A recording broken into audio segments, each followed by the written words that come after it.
so there's this thing, these elements that we're longing for. There's these parts that we are still looking forward to, that we know is coming, but we don't know exactly how it's going to all play out. Hanukkah reminds us that the world, all these things that we know and that we believe are coming. Hanukkah reminds us that the world is going to be opposed to the people of God, to the ways of God. And it reminds us that we also know, as we look forward to His coming, we also need to know and be prepared for the fact that we're going to be facing opposition until then, until He comes.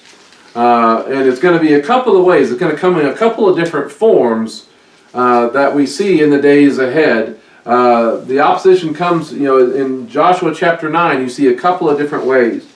So the Gibeonites are an example of those who are not always what they seem. That picture or that understanding of not everybody's going to be telling us the truth. So in the days ahead, as we approach the kingdom of God, we as His people need to understand that not everybody is going to be who they say they are. We see this in Joshua chapter 9, verse 3. It says, "When the inhabitants of Gibeon heard what Joshua had done to Jericho and Ai, they acted craftily.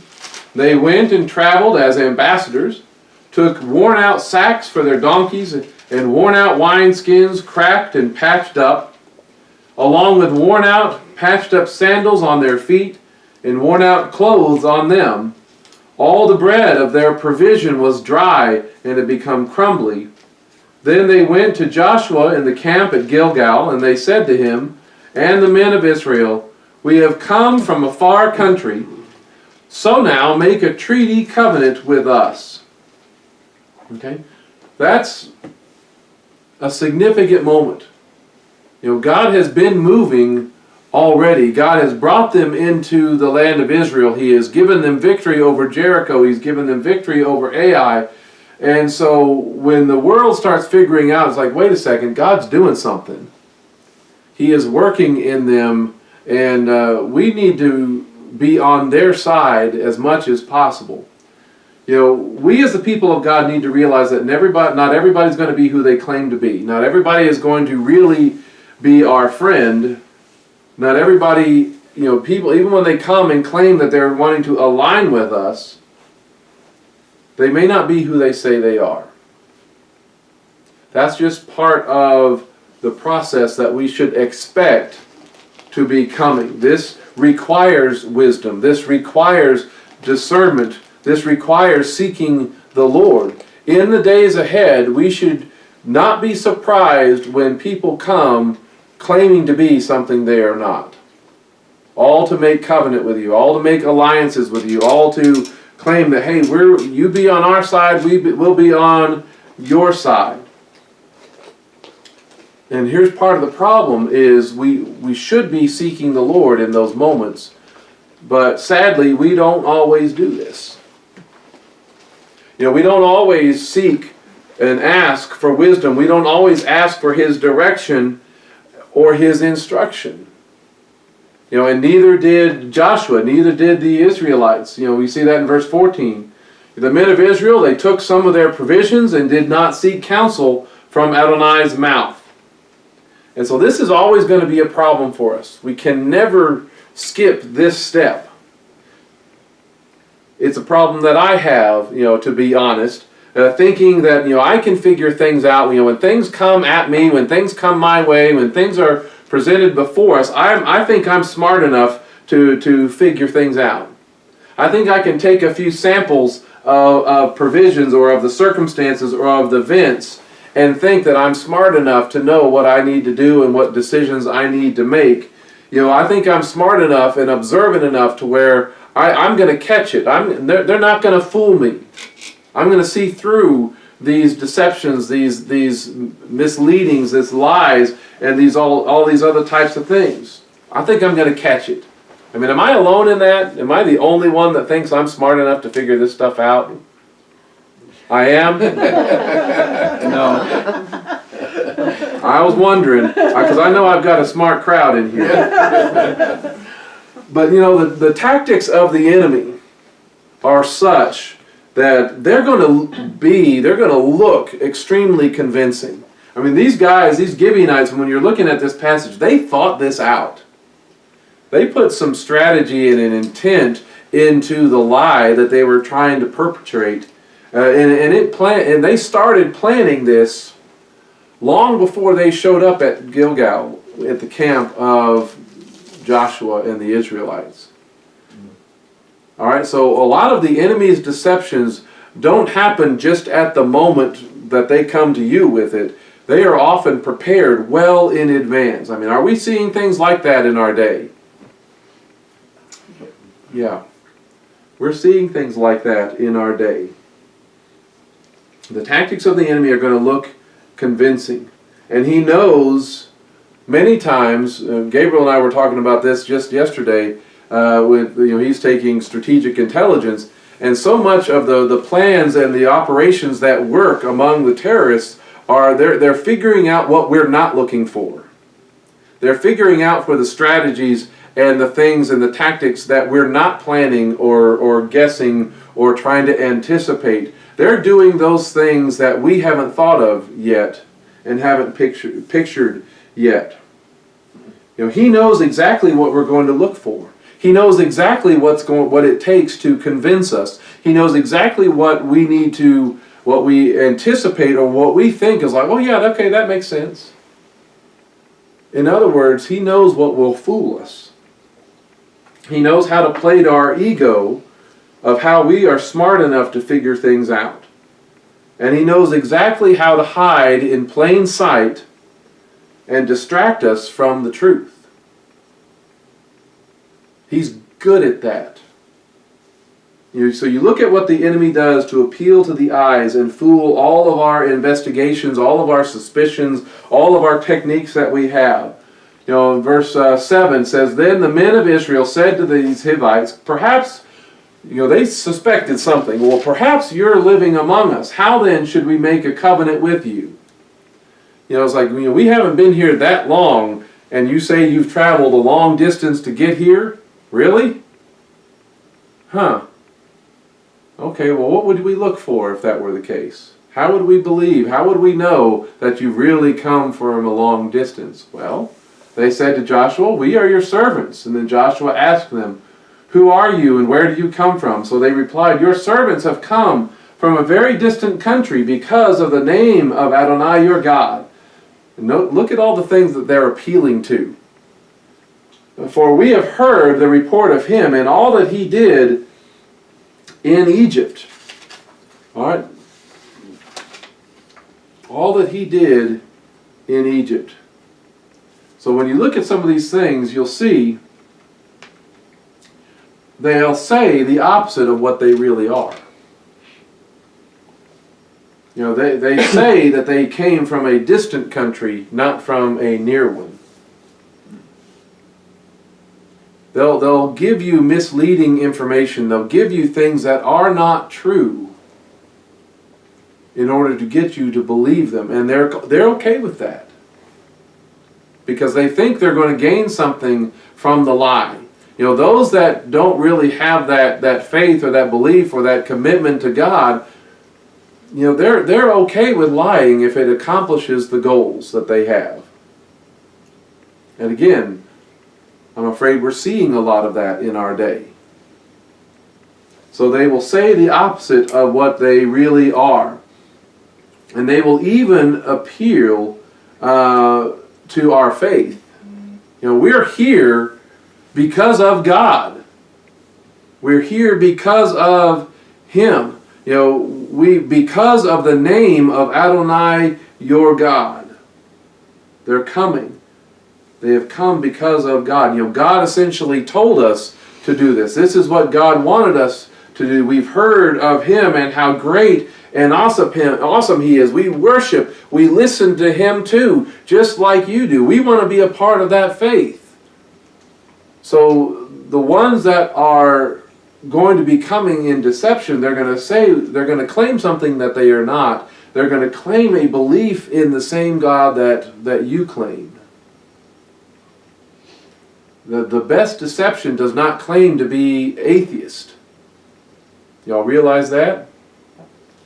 The best deception does not claim to not believe in anything.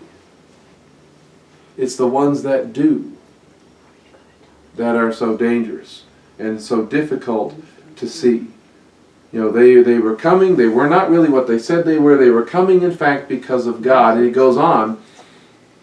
So we heard the report of him and all that he did in Egypt, and all that he did to the 2 kings of the Amorites who were beyond the Jordan, to King Sihon of Heshbon, and to King Og of Bashan, who was at Ashtaroth. So our elders and all the inhabitants of our country spoke to us, saying, Take provisions in your hand for the journey, go to meet them, and say to them, We will be your subjects, so now make a treaty covenant with us. We have heard about this great God that you serve. We have heard about not only this great God, but how this great God is doing great things through you. And we want to be a part of all the great things God is doing. That's what they were claiming. That's what they wanted to be a part of.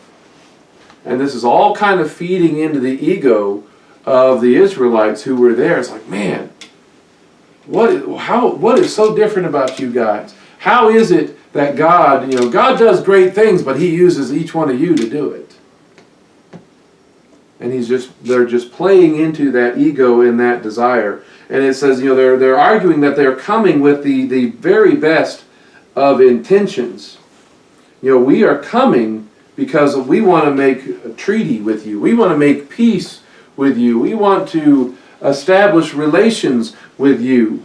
We came even not to be your masters. We came not to be your rulers or your conquerors.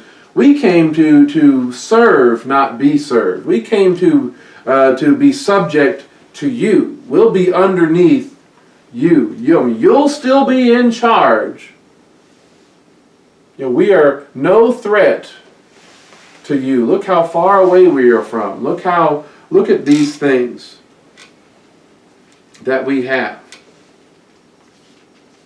He says, This is our bread, which was hot when we took it for our provision from our homes on the day we left to come to you. But now, behold, it's dry and crumbly. Right? It's convincing, isn't it? And it says, These wineskins which were new when we filled them, but now see, they are cracked. Also these are garments, and our sandals are worn out because of the very long journey. Right? It's almost as if they had no other clothes to wear. Right? They had no other provisions, no other means of making bread along the way. They had nothing. That they just come with the bare minimum. And these are supposed to be dignitaries. These are supposed to be, emissaries and ambassadors and such. So they'll, the deception comes. They'll have proof to validate the deception. Are we seeing lots of proofs in things these days? Mm-hmm. Or lack of proof these days? Or claims that there is no proof these days? Right? They'll have all sorts of proof to say what they are saying is true. And of course, again, we have to be wary and wise of this happening, regardless of who it's coming from, regardless of what side it's coming from. And we really need to be even more careful of it from those that we are more inclined to agree with anyway. That's the ones that we really have to be discerning toward. They'll have proof of it. We need to understand that Satan is very gifted at hiding and camouflage, of making something look like that which it is not. When Satan lies, we need to know that he is speaking his native language. Right?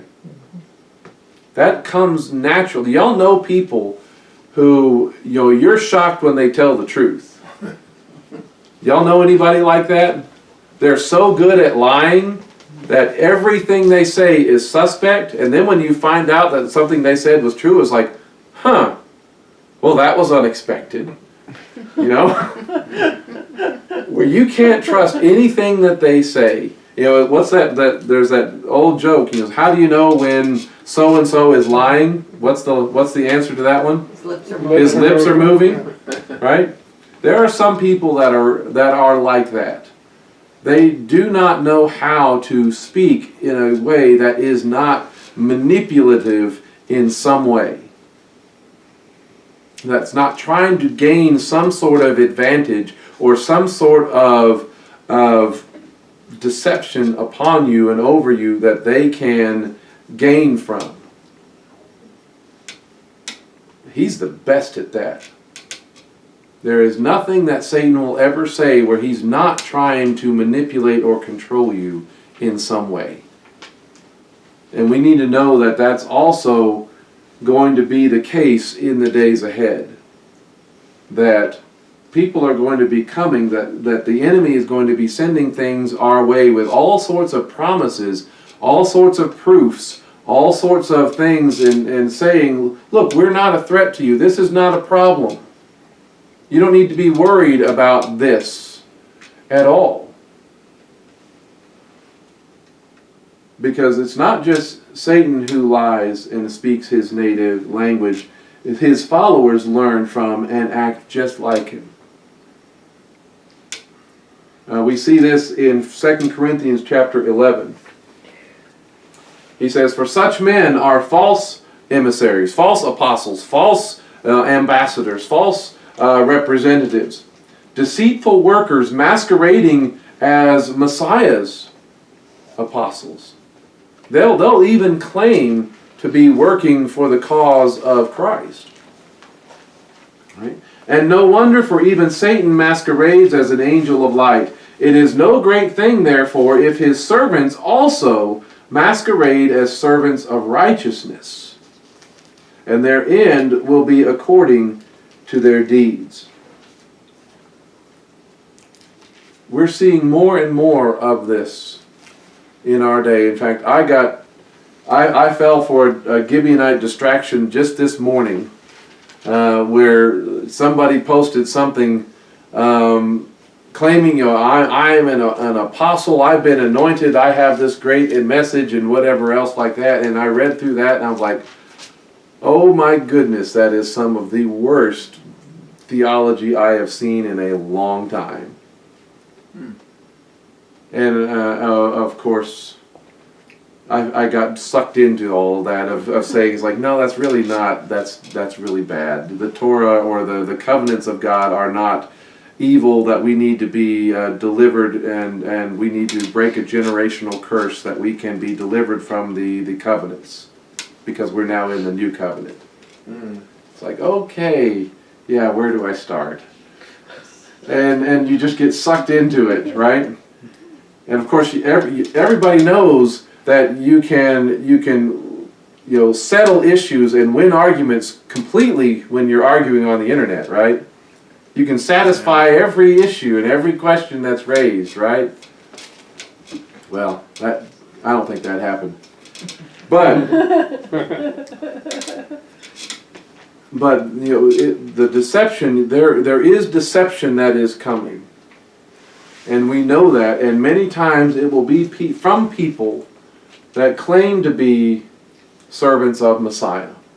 They might even have credentials. They might even have degrees. They might even be well known and popular and have great ministries, books and services and congregations, and yet they can still be a false representative of Messiah. Because in the end days, what does it say? What people will surround themselves with? They'll surround themselves with teachers giving their ears their itching ears what they want to hear. Right? So the size of a congregation, the popularity of a teacher is not the measure of whether or not they are a true servant of God. Because, some of the most popular are going to be the ones that are the most deceiving. Because that's what the world wants to hear. And even Satan can make himself look like an angel of light. Even Satan can make himself look appealing. He can make himself look attractive. He can make himself look like, oh man, this is clearly of God. And in fact, when you get into Revelation and different things like that at the end, he's even going to be able to do miracles in some form or fashion that are very convincing. And we as the people of God need to know that that kind of deception is coming, and that his followers even will do the same. The Gibeonites are sending false emissaries and deceitful workers, and again, it can be very convincing. They can bring with them fine-sounding arguments that can really be those things that it's like, man, I don't know how to answer that. I don't know how to see my way through that. Paul talks about that in Colossians, where he says, see that you are not taken captive by these false teachers, by these very fine-sounding arguments, by human philosophies and traditions and things like that. And so these Gibeonites have come to Joshua. They have come to the Israelites. They presented all of this evidence. They presented all of this proof that they are who they say they are. And so in verse 15, Joshua made peace with them and cut a covenant with them to let them live, and the leaders of the community swore to them. But it came about at the end of 3 days, after they had cut a covenant with them, that they heard that they were their neighbors and were living among them. Oops. Didn't take long to figure out that they were lying to them. Once the relationship had been established, once the things were settled and the covenant had been cut, are you allowed to break the covenant that you make? No, you're not. You have given your word, you have made an agreement, and that's binding upon you. But because Joshua and the men of Israel did not seek counsel with the Lord, they made this decision that actually made them violate his instructions. Because they were not supposed to make peace with their neighbors. And we need to understand that that is ultimately the enemy's goal. We need to understand that he wants us to not keep Adonai's instructions. And he will lie to us. He will appeal to us. He will do all sorts of things to convince us to do something that actually is something that God told us not to do. And they can sound good. They can sound convincing. When we've been having conversations like this, can we always find a reason or an excuse to not do something that the Scriptures command? Oh yeah. We are very good at reasoning ourselves into, that's not really for us. It says somewhere else that, and we can quote some scripture or whatever else that contradicts it, when in reality, you're just doing what you want to do. This is the enemy's goal, and that has not changed. He wants the same thing in our day, in our lives, that he wanted there with Joshua and the Israelites. And he'll use this very same technique to accomplish it. He deceives individuals, he deceives families, he deceives congregations, he'll deceive even whole nations to get them to walk away from God and his ways. And again, it's hard not to watch the news to think that something's not going on very much like this in our day. And the enemy does this, and when he does this, it's because there will be consequences when we fall for this type of situation, when we don't go and seek the Lord, when we believe these kind of deceptions, when we don't keep the Lord's instructions, when we don't seek the counsel from the Lord, these deceptions can take you captive and make you do something, make you responsible for some things that you really don't want to be responsible for. And is there any situation that you can think of that comes to us, that enters into our lives, that we should not seek the Lord's counsel for? Is there anything that comes up and says, you know what, I really don't need to take that to him. I don't need to bother him with that. There's nothing that comes up that should not go to him with. Even from this week's Torah portion, when Joseph was brought before Pharaoh. Pharaoh has this dream. He's just trying to find an explanation. And he goes to Joseph, and Pharaoh challenged him to interpret this dream. Joseph knew that he's really not the smartest one to figure this out on his own. You look at his answer to Pharaoh, he does what Joshua does not.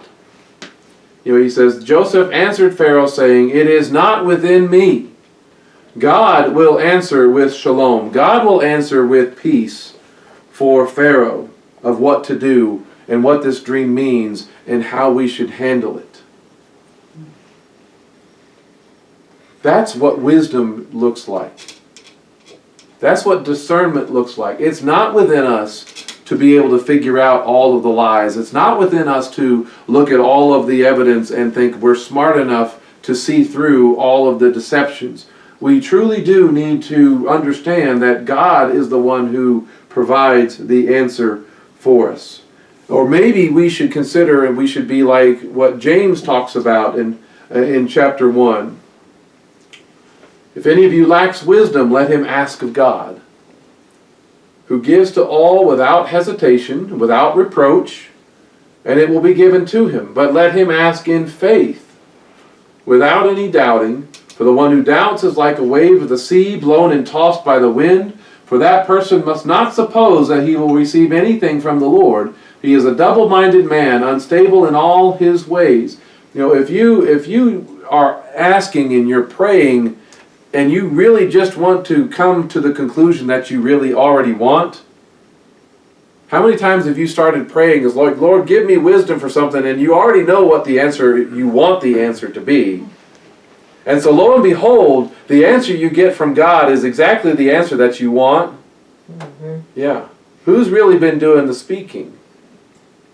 More than likely it's coming from right here. Now, are there times that that's not true? Are there times that maybe he aligns your will and your hearts and your desires to what his are? Absolutely. But there's a lot of times when it's something that I want, and I'll pray in such a way that I'll arrive at that conclusion. That's easy to do. We need to pray and ask in faith. Asking and praying in faith is the one that says, Lord, I will accept your answer, whatever it is, whether I like that answer or not. We need to believe and be ready to receive his answer. And so when you don't seek counsel from the Lord, you're actually open to greater deception, and you're more likely to hear from the enemy. You're more likely to believe his lies, because these deceptions they can take you captive. They can make you be responsible for something that you don't want to be responsible for. And it's connected to the second form of the enemy that we face in the days ahead. The second type of confrontation that's also in chapter 9.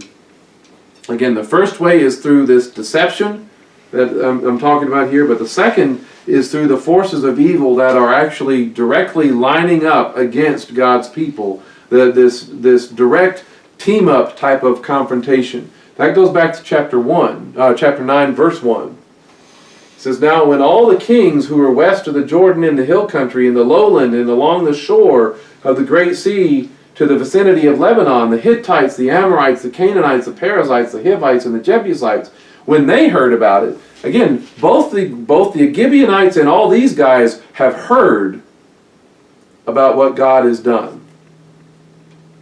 And they're taking different approaches of dealing with this situation of what they've heard about. When they heard about it, they gathered themselves together as a unified alliance to fight against Joshua and Israel. So we need to understand that in the days ahead, we've got to be watchful for deception. But we also need to know that there's going to be opposition forces that come at us directly and obviously. They hear about the move of God among God's people, and they immediately begin to align and oppose it. You know, what's amazing about especially these groups that he lists over here, in most circumstances, these guys are not friends. These guys do not like each other. And they are fighting amongst themselves for control of all of that territory. You know, these guys exemplify that axiom that's out there. You know, the enemy of my enemy is my friend. The enemy of my enemy is my friend. These guys all see the same people as their enemy.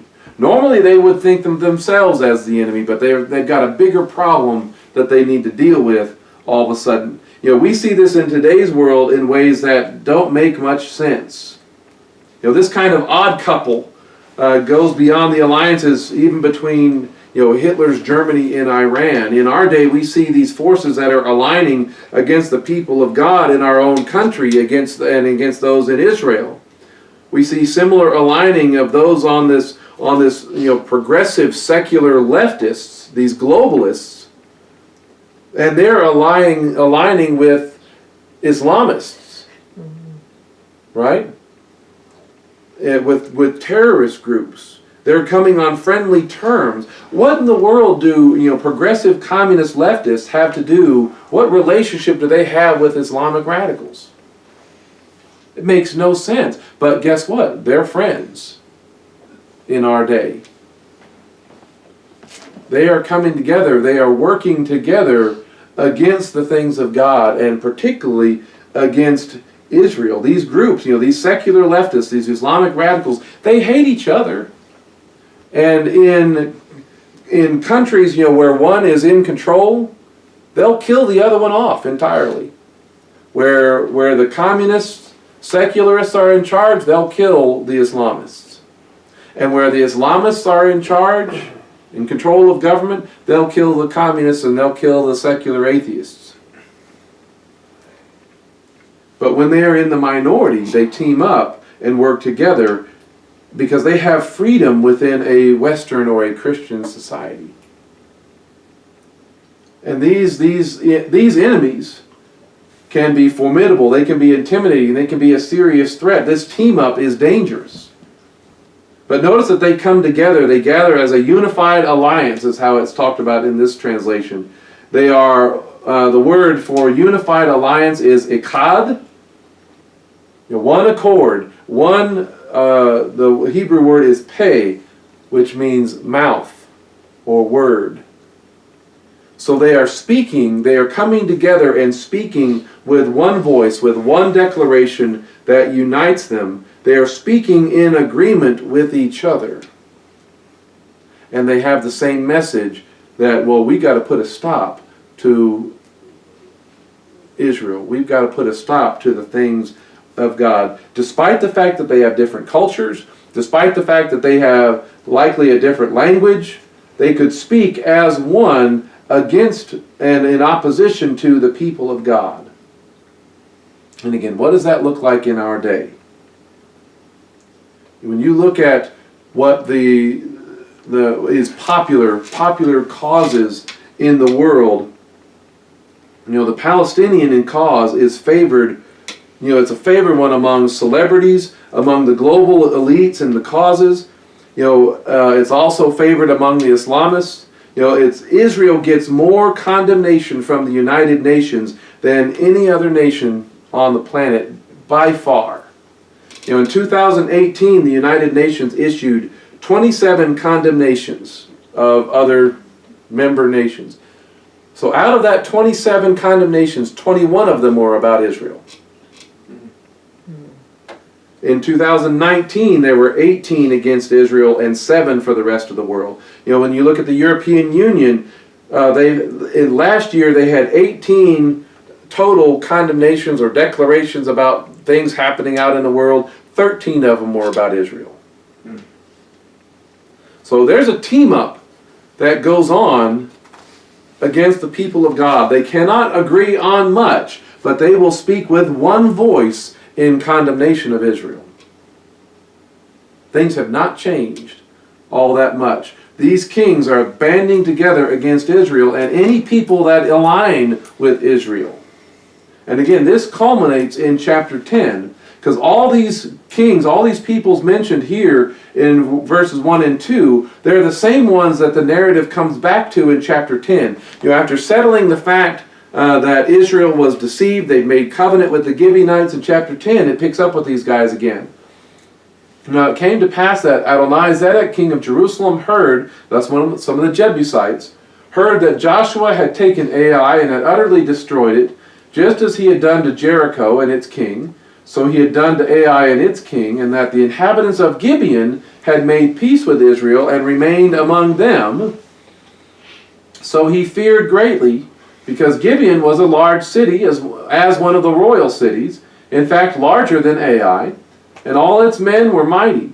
Therefore Adonizedek, king of Jerusalem, sent word to Hoham, king of Hebron, Piram, king of Jarmuth, Japhia, king of Lachish, and Dabir, king of Eglon, saying, "Come up and help me. Let us attack Gibeon, for it has made peace with Joshua and Bnei Israel." And so the 5 kings of the Amorites, the king of Jerusalem, the king of Hebron, the king of Jarmuth, the king of Lachish, the king of Eglon, gathered themselves and went up. They and all of their armies camped against Gibeon and attacked it. Okay? So when the world comes against the purposes in the plan of God, you know, they will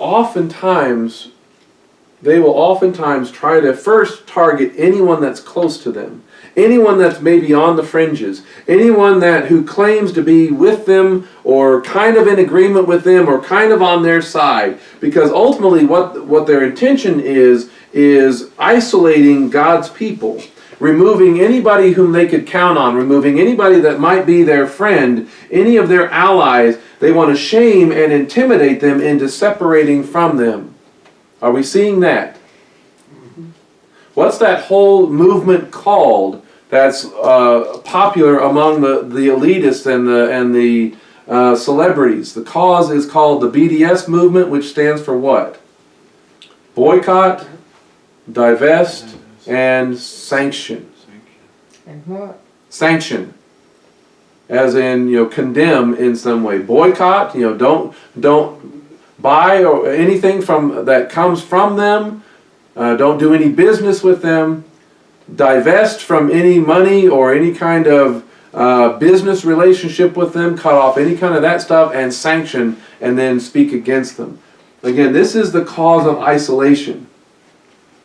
They accuse, they threaten, they intimidate, they charge. You know, how dare you be their friend?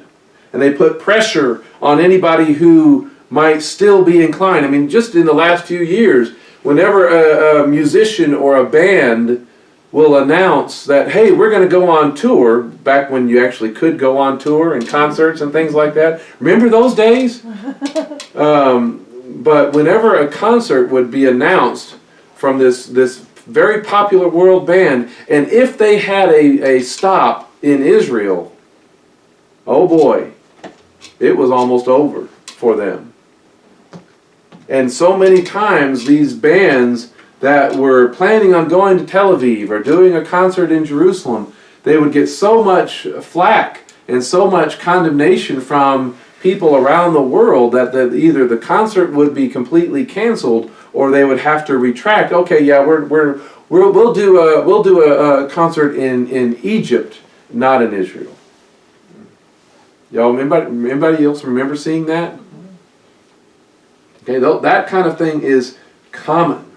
They want to make sure that nobody else does any type of business with them in the future. Again, so how dare you be their friend? And again, this type of situation where they're threatening the people of God, threatening the ways of God, threatening and trying to intimidate things from happening the way we saw this come up just in the last week in matters related to the election. Apparently all of the threats of violence and rioting and intimidation, if y'all have been hearing about those things, that it has become so bad that witnesses are being threatened and told to be silent or killed. There's some reports about those types of things. And it's become so bad that lawyers or judges are quitting the case. Even our Supreme Court, it's reported, that when the Supreme Court was coming together to consider whether to take up the case in Texas, just to even talk about, hey, should we hear the evidence? It got so heated and so angry among the judges, that's what some of the reports are, that there was yelling and screaming going on. And it was so much so that the Supreme Court justices were afraid to take up the case, unwilling to take up the case, unwilling to consider any evidence of wrongdoing or fraud, because they were so afraid of what might happen if they do. The truth of the case, the truth of the evidence was not important. It was that we feel threatened that if we even listen to it, we'll be in danger ourselves, or things might happen out there. That is not the basis of how justice is supposed to work. That is not the basis of how a judge is supposed to operate. They're supposed to be ones that are not threatened and intimidated by those things. They're supposed to rule on the truth. They're supposed to rule on the law, regardless of what is public opinion. Our legal system is becoming not afraid of the people that are trying to keep the law. They're becoming more and more afraid of those that are trying to break the law. And again, that is not justice. We say, woe to those who call evil good and good evil. That is not justice. But again, when we see this situation, they are aligning together. All of these different kings, all of these different cities and peoples are coming, and they're first attacking those who claim to be their friends. The goal is to be able to eventually to be able to attack the people and the ways of God. And so this effort is trying to make God's ways and anybody who follows them into the enemy, into the dangerous ones, into the breakers of the law of the land. The world wants to make God's people everybody's enemy and tries to turn public opinion against them. Again, we're seeing that kind of thing happening in our day. Christians and churches are being accused of being selfish, right, for wanting to meet. Are accused of being super spreaders. They have to go to court. They have to sue their local governments just for the right to meet.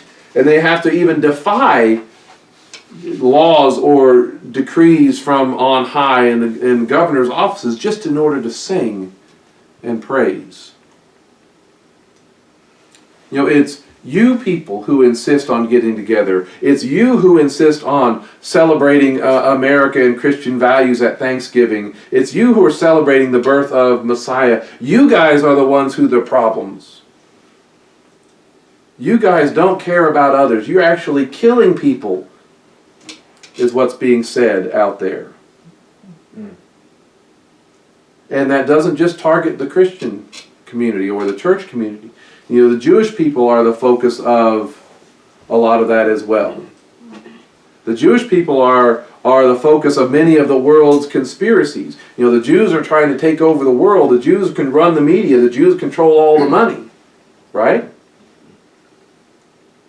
They're trying to isolate the people of God and the ways of God so they don't have any friends and they have no one to turn to. And so if you hold to the testimony of Yeshua, you're the target. If you seek to keep the commandments, even as a Jewish person, you're a target. And if you're one of those really weird people who want to keep the commandments and hold to the testimony of Yeshua, then you're really subversive and dangerous. You're not one of them, are you? You're not really with them. Didn't Peter get some of those kind of questions? You know, when Yeshua was arrested and on trial? And the pressure was so great on him, what did he say? I'm not really with them. Right? That's what the world wants to do. That's what it wants to intimidate the people of God into. And he really even wants to intimidate him to separate even the Christians and the Jews from each other. He doesn't want them being friends either. You don't want to be counted among them. You really want to separate from them. How dare you Gibeonites, choose them, make relationship or alliances with them, and know that if you claim to be with them, if you claim to be in relationship, if you claim to be in covenant with them, know that we are coming after you. That's what these guys are saying. So we need to understand that we should expect pressure when we try to stand as the people of God, when we try to stand even with the Jewish people. We should expect pressure to be put on our own allies and our own friends and our own businesses. The traditional church is already facing some of these things. Many Christians are having this happen to them to some extent. The Jewish people are having this happen to them to some extent. But again, those who are Messianic, who are not necessarily accepted by either, what are you going to do? If you keep the commandments, you hold to the testimony of Yeshua. Should we expect things to get easier or more difficult as our friends and our allies are put under pressure? Again, these are the direct enemies, the direct opposition, and it's becoming more and more prominent even in our day. It's getting easier to identify, easier to see, and they're increasing in number, increasing in frequency. We're seeing groups coming together. We're seeing them ally together and speak together with one voice in ways that will prove to be dangerous to anything and anyone who are aligned with God, His purposes, and His ways. We need to know that that's what we should expect. And when we have obligated to ourselves by covenant to those who have even deceived us, who are not really our friends, like the Israelites, we become even bound to help. The Gibeonites are an example of what being unequally yoked can look like. When the world gains a foothold among the people of God, they're going to use it to their advantage because Joshua and the Israelites had to come to their defense. Then the men of Gibeon sent word to Joshua in camp at Gilgal, saying, "Don't abandon your servants. Come up to us quickly and save us. Help us, for all the kings of the Amorites living in the hill country have gathered against us." And so Joshua went up from Gilgal, he and all the people of war with him, and all the mighty men of valor. They had to go in response. They were obligated to do so because they had made this covenant with them. So we need to be wary of who we align with as the people of God draws near, as the people of God advances, because some people are going to be a plant. We need to be wary of what we obligate ourselves to, what we agree to. Our yes can get us into trouble sometimes.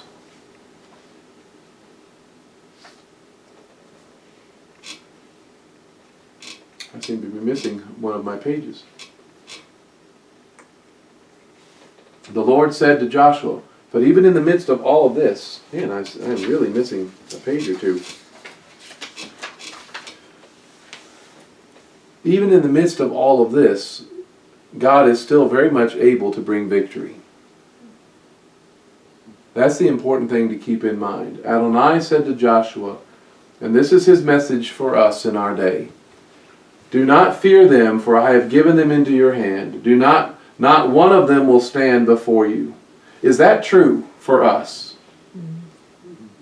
Is that going to be the outcome of the Lord when in His return? Yes. That is going to be the outcome. We don't know when that day will be. It may be in our lifetime. It may not be. But this is the ultimate truth. Not one of them will stand before you. So Joshua came upon them suddenly by marching all night from Gilgal. And Adonai threw them, through the other armies, into confusion before Israel. All of those alliances were all of a sudden breaking up. And that's something we might be asking for in our days. Lord, all these friendships, all of these things that are coming together against us, Lord, make them realize that they don't really like each other, that they're not on the same team. Throw them into confusion, defeat them with a crushing defeat at Gibeon, and he chased them by the road that goes up to Beth Horon, and struck them as far as Azekah and Makkedah. I'm wondering, I think I found it. I don't know how it got down there. But we need to understand that the world is kind of increasingly seek to attain by force or by deception or by votes the destruction of God's people and His ways. And when that doesn't work, they'll keep coming. They'll be deceiving. And what we must always seek the Lord. We must always seek His wisdom and inquire of Him. Because the enemy against us may be mighty, may be beyond our ability to defeat without intervention from Adonai. And that's one thing we just need to keep praying for, is His intervention. In all of these things that we think should go a certain way, it's not going to happen by our own strength or our own power. Yes, we have a part and a place to play in these things, but ultimately it will be the intervention of God. It will be Him throwing things into confusion, because He is able to provide a miraculous victory, and He will extend that victory to leave no doubt. He says, do not fear them, throw them into confusion. And He says, while they were fleeing from before Israel down the descent of Beth Horon, Adonai cast down great stones from heaven on them all the way to Azekah. So they died, and more of them died from the hailstones than those Bnei Israel killed with the sword. Right? Can God give the victory? Absolutely. Yes, He can. And if you continue reading in that account, if that's not enough, if this isn't convincing enough to show people the victory, He can even make the sun stand still and extend it even longer to where that victory is assured. He can halt the sun in the sky. He can, if they go and hide in the caves and all of their secret hiding places that the enemies of God want to take refuge in, He can open those things up. He can bring all of that that's hiding in the darkness can be revealed in the light of day, and the sun is going to be shining upon all of the darkness that they've been trying to accomplish. All the plans, all the alliances of the enemies of God will be thwarted and reversed. And that again is what we should be looking forward to. That's again what we should be praying for. That's again what we should be anticipating. But until then, until that day comes, when He comes in power and glory, there's going to be a lot of deception. There is going to be a lot of direct opposition. And it's going to be so effective, it's going to deceive even the elect, as it talks about, if those days were not cut short. So we need to be seeking more and more of His counsel, seeking more and more of His ways, calling upon His wisdom, calling upon His discernment, and listening to the Spirit of God, that we might see the enemy when he is approaching, but also see the deceptions that he's going to try to send our way. That's what we need. But we also need to trust. In every aspect, we need to trust that no matter what happens, no matter how dark it seems to be getting, no matter how much defeat seems to be occurring, we need to know and believe and trust that our victory is still assured. We have victory in Yeshua, do we not? We most certainly do.